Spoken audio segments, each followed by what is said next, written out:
ओम नमो भगवते वासुदेवाय। हरे कृष्णा। राधे राधे। आप सभी का सादर अभिनंदन। आज की इस वीडियो में हम कार्तिक मास महात्म्य की कथा का 26वां अध्याय श्रवण करेंगे।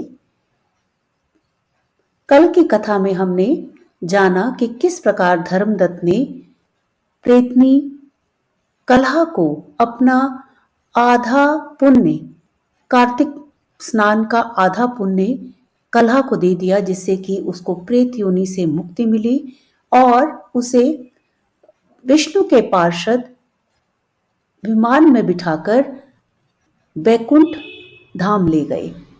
आगे की कथा का श्रवण शुरू करते हैं। तो बोलिए श्री बांके बिहारी लाल की जय। नारद जी बोले, इस प्रकार विष्णु पार्षदों के वचन सुनकर धर्मदत्त ने कहा, प्राय सभी मनुष्य भक्तों का कष्ट दूर करने वाले श्री विष्णु की यज्ञ, दान, व्रत, तीर्थ सेवन और तपस्याओं के द्वारा विधि पूर्वक आराधना करते हैं। उन समस्त साधनों में कौन सा ऐसा साधन है जो भगवान विष्णु की प्रसन्नता को बढ़ाने वाला तथा उनके सामीप्य की प्राप्ति कराने वाला है? दोनों पार्षद अपने पूर्व जन्म की कथा कहने लगे। हे द्विज श्रेष्ठ, आपका प्रश्न बड़ा श्रेष्ठ है। आज हम आपको भगवान विष्णु को शीघ्र प्रसन्न करने का उपाय बताते हैं। हम इतिहास सहित प्राचीन वृतांत सुनाते हैं, सावधानी पूर्वक सुनो।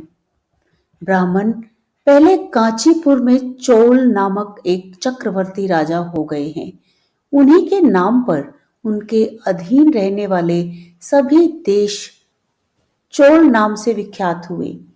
राजा चोल जब इस भूमंडल पर शासन करते थे, उस समय उनके राज्य में कोई भी मनुष्य दरिद्र, दुखी, पाप में मन लगाने वाला अथवा रोगी नहीं था। एक समय की बात है, राजा चोल अनंत शयन नामक तीर्थ में गए, जहां जगदीश्वर भगवान विष्णु ने योग निद्रा का आश्रय लेकर शयन किया था। वहां भगवान विष्णु के दिव्य विग्रह की राजा ने विधि पूर्वक पूजा की। दिव्य मणि, मुक्ता फल और सुवर्ण से बने हुए सुंदर पुष्पों से पूजन करके साष्टांग प्रणाम किया।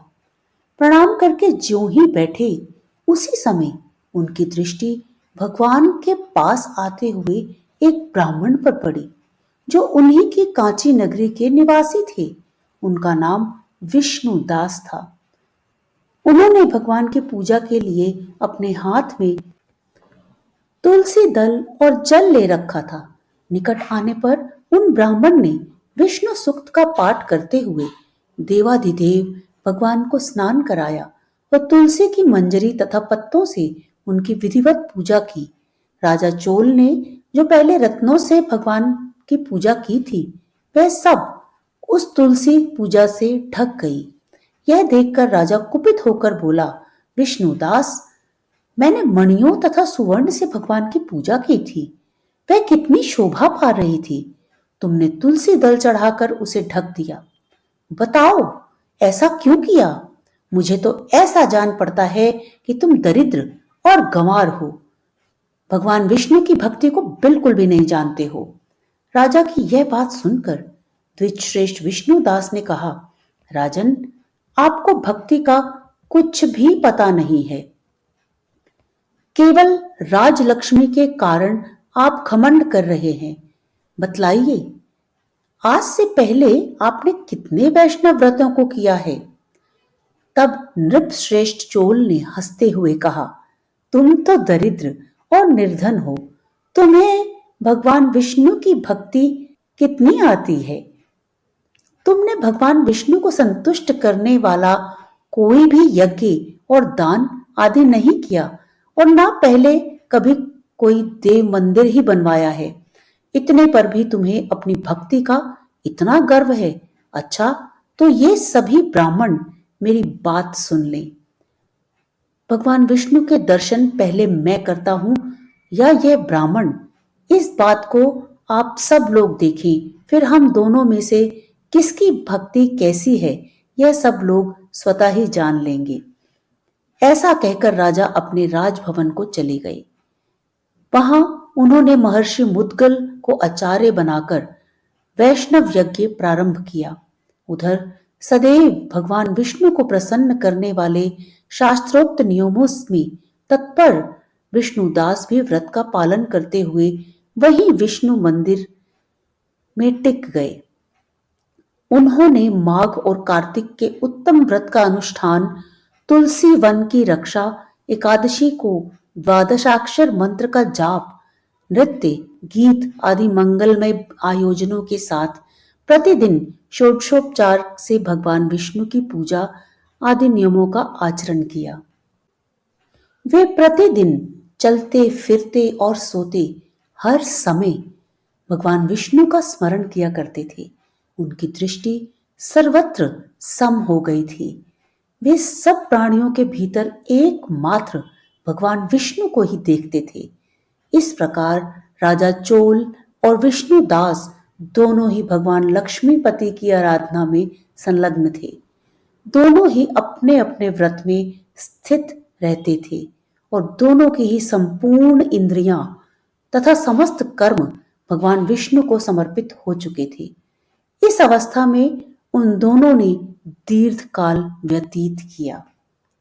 तो बोलिए श्री लक्ष्मी नारायण भगवान की जय, श्री बांके बिहारी लाल की जय। श्रीमन नारायण नारायण नारायण, श्रीमन नारायण नारायण नारायण, लक्ष्मी नारायण नारायण नारायण, श्रीमन नारायण नारायण नारायण, लक्ष्मी नारायण नारायण नारायण, भजमन नारायण नारायण नारायण, श्रीमन नारायण नारायण नारायण, लक्ष्मी नारायण नारायण नारायण। ओम नमो नारायणाय नमः। यदि आपको यह वीडियो पसंद आई हो तो कृपया लाइक के आइकन को प्रेस करें। कमेंट बॉक्स में ओम नमो भगवते वासुदेवाय लिखें और कल की कथा जानने के लिए चैनल को सब्सक्राइब अवश्य कर लें। जय श्री हरि।